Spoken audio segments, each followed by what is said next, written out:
Hello everyone, this is part 9 and the final part of my guide. We're on Byzantium. Byzantium is tier 5, so the lowest tier in the game. They're one of my least favorite civs. They have a coastal start bias. Their unique ability, choose one more belief than normal when you found a religion. Keyword there, when. You aren't guaranteed to found a religion. Someone might beat you to it. And if someone beats you to that founding a religion, your unique ability is completely gone. Byzantium no longer is a unique ability. While this is pretty good if you do found a religion, it's a pretty big if. Because they don't have any bonuses that give them more faith. If they had bonuses that give them more faith, and therefore give them advantage in getting to found a religion first or earlier than other people, then they'd definitely be higher on the tier list. But they don't. They have to rely on their own normal faith production by like building buildings like shrines and stuff. So it's pretty weak. It's not that great at all. Then the Cataphract replaces the Horseman. The Cataphract is a little better than the Horseman. It's stronger, so 15 versus 12. And that's good in this early game. But the Cataphract, the Cataphract gets a defensive terrain bonus. It has a, it still has it has a 25% combat penalty when attacking cities, whereas the Horseman has a 33% combat penalty. The Cataphract can only move 3 tiles instead of 4 though, so that's the downfall of that. That's the flaw. Then the Droman replaces the Trireme. I hate the Droman. The Droman is essentially the Trireme but ranged. It is the only ranged naval unit available in the Ancient Era. It does have reduced strength though. The Trireme has 10 strength while the Droman has 8. The Droman gets a plus 50% combat bonus against enemy naval units. This doesn't transfer when the Droman upgrades into the Galleass. I hate the Droman because it's an early Navy boat replacement, and I hate that because I personally think they're awful and they don't get used very much. So that unit not good. Byzantium not good. America. America is tier 4 in my opinion. They have a river start bias. That's pretty good because I like rivers. All land military units have +1 sight. That's okay. It's good early game. It's not that great late game. +1 sight means your units will be able to see 3 tiles away on flat land opposed to the normal 2. This will help you spot ancient ruins, barbarian camps, city states, and other players faster and easier than anyone else. In the late game, it will let artillery set up and attack cities without needing your unit within range of the city.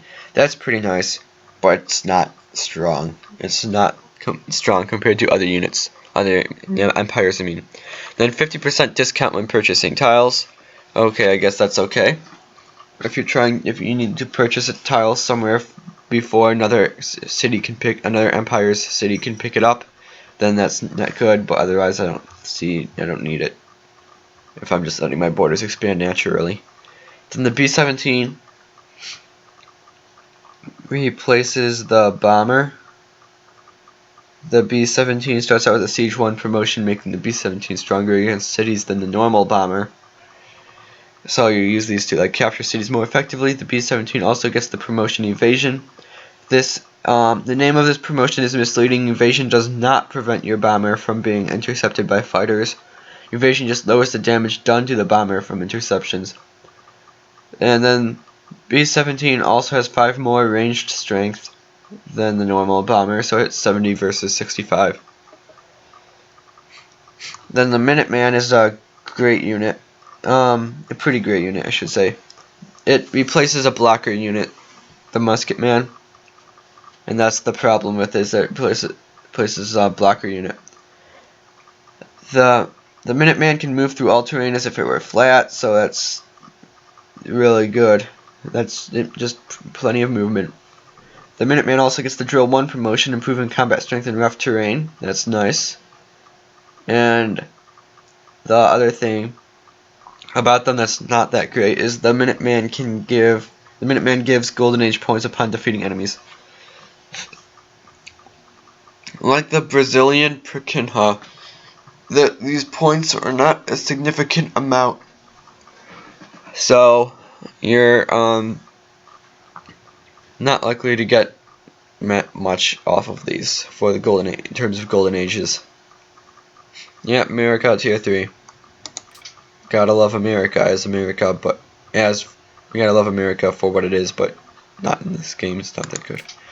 Then the Netherlands is also tier 4, I believe, right? Yep, tier 4. They have a grassland start bias. It retains 50% of the happiness benefits from a luxury resource if your last copy of it is traded away. That's crap. You don't want to trade away your last copy of luxury resources. You want to keep always at least one copy of each luxury resource you have. So that's crap. You don't want to use that. You don't want to take advantage of that ability. Sea Beggar, or Beggar, or whatever you want to pronounce it, replaces the Privateer. Sea Beggar starts out with the prize ships promotion, meaning the Sea Beggar has a good chance of capturing enemy ships. The Sea Beggar also starts out with Coastal Raider 1 and 2, making the Sea Beggar quite powerful against cities. Also, the Sea Beggar can heal outside of friendly territory, unlike any other Navy unit in the game. So the Sea Beggar is pretty good. If you build it in a city with an armory and a barracks, you can immediately give the Sea Beggar the Coastal Raider 3 and the Logistics promotions. This means the Sea Beggar does an amazing amount of damage against cities and can attack twice in one turn. Sea Beggar is a really good unit. Then the Polder can only be constructed on marsh and floodplains. The Polder is really good. It gives +3 food, which is a lot of food. That's more food than the farm provides. After researching economics, the Polder also receives +1 production and +2 gold. So that means it's a really good improvement. Hopefully you have marsh and or floodplains in your land then. And then last but not least, China. Definitely not least because it's tier 2. They have no start bias, so you don't know what to expect. Their unique ability is the Art of War. The Great General combat bonus is increased by 15%. That is good. Your Great Generals do more for your military than they do for any other empire. And their spawn rate is increased by 50%. That is also good. That means you have more Great Generals to spread out among a distance. So they don't have to be all focused in one area. And then the Chukonu is a really good unit too. It replaces the crossbowman. It does have lower strength than the unit, but to make up for that, it can attack twice in one turn. So it can attack, the same unit twice, doing the same amount of damage each time, or more damage the second time, depending on how low the enemy unit's health goes. So we combine this with the extra 15% combat bonus given by Great Generals, and this is a very powerful unit. It's especially well in defense. Then the Paper Maker replaces the Library. The fact that it's an early game building makes it pretty good. Provides the normal +1 science for every 2 citizens, but on top of that it also provides +2 gold. So it helps you get started with your economy at this early stage in the game, which is pretty nice. So yeah, that's China, tier 2. And that's it for the tier guide. So thank you guys for watching, and I hope these guides helped. See you later.